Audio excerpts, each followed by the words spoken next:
Et nous débutons avec la première communication présentée par Emeline Becquet à propos de la distribution de protéines disulfidisomérase dans l'épithélium iléal et colique de maladies de Crohn sténosante adultes et pédiatriques.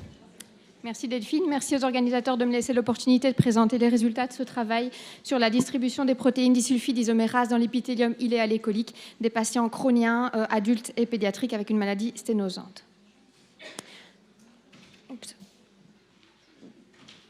Donc, comme vous le savez, la maladie de Crohn est grevée de complications sténosantes, à la fois chez l'adulte et chez l'enfant.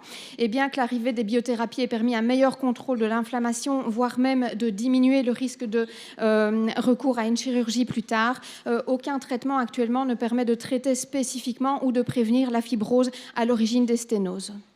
Et donc, il y a un risque de rechute de chirurgie et de reprise chirurgicale par la suite qui reste important.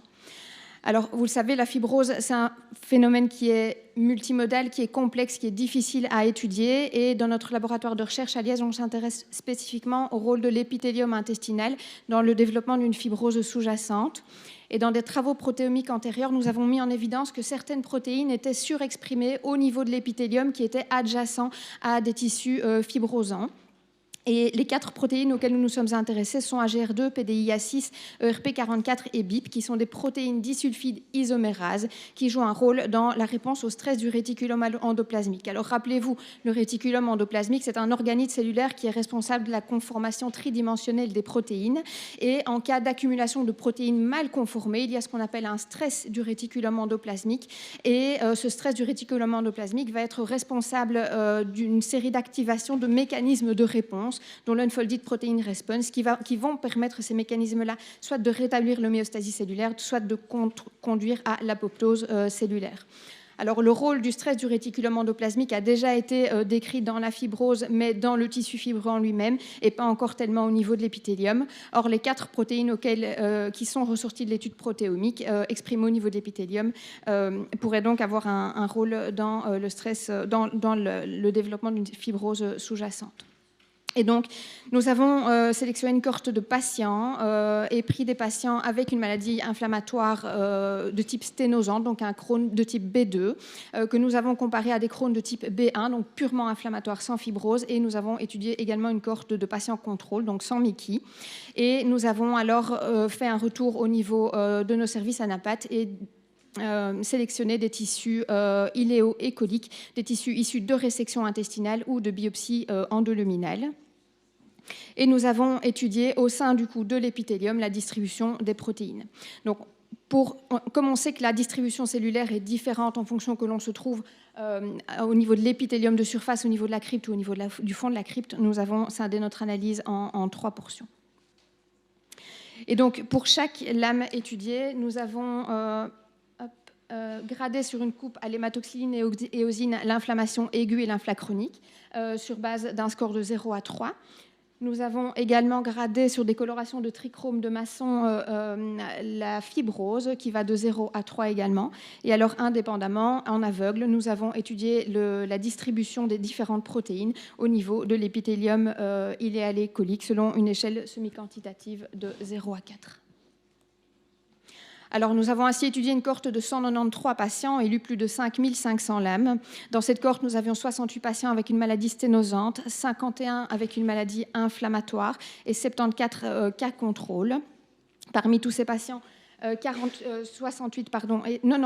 étaient pédiatriques et 95 étaient des cas adultes. Alors, au niveau des différences observées dans la cohorte, la principale différence observée est que l'apparition des sténoses et la nécessité de recours à la chirurgie est beaucoup plus importante dans la population pédiatrique que dans la population adulte. Pour nos cas contrôle, ce sont des tissus de résection intestinale dans le cadre de pathologies diverses, non Mickey en tout cas. Alors, tous les graphes que vous allez voir utilisent toujours la même légende, à savoir que les cas pédiatriques sont exposés en bleu, les cas adultes en noir. Les petits losanges, ce sont les cas contrôle. Les points pleins, ce sont les patients avec une maladie sténosante. Et les points creux, les patients avec une maladie inflammatoire. Et alors, nous avons observé qu'au niveau de l'épithélium iléal et colique, nous avions une augmentation du signal, donc de la distribution de la protéine AGR2 dans les tissus présentant, dans l'épithélium adjacent aux tissus présentant de la fibrose, comparativement aux tissus normaux. Et plus intéressant encore, ce que nous avons mis en évidence, c'est que l'augmentation du grade de fibrose, donc de F0 à F3, était en lien avec l'augmentation de l'expression de la protéine AGR2 au niveau de l'épithélium. Ceci, ça a été retrouvé dans l'iléon et dans le côlon dans la population pédiatrique, mais uniquement dans l'iléon de la population adulte. Alors on s'est demandé quel était le rôle de l'inflammation. Est-ce que finalement, ce n'est pas lié à l'inflammation qu'on a cette expression d'AGR2 qui était augmentée, mais les études de corrélation n'ont pas montré de lien entre AGR2 et inflammation.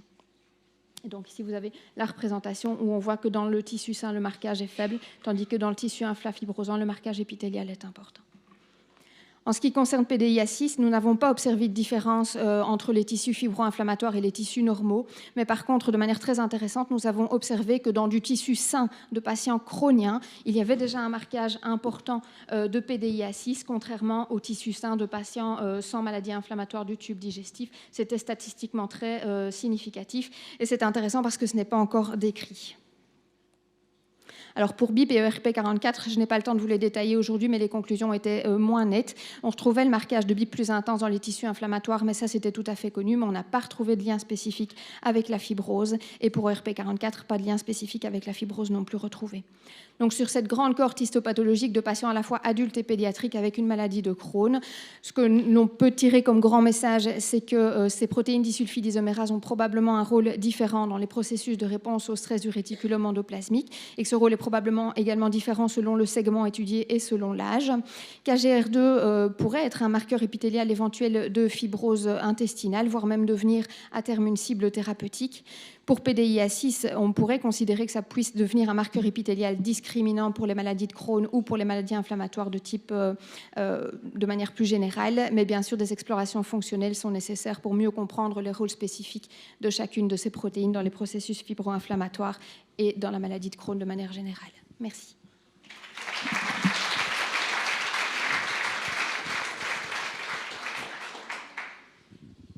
Merci Emeline. On a le temps pour une question.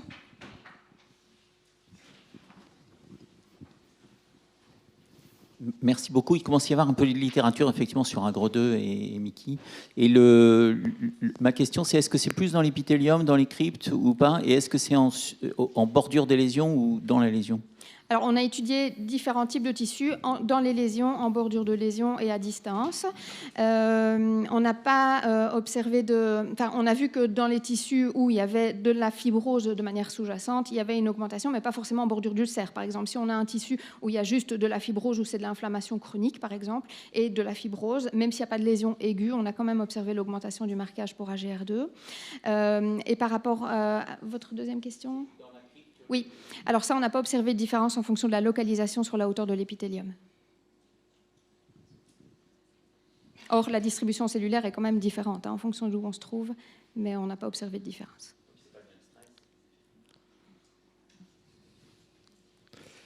Ok, merci.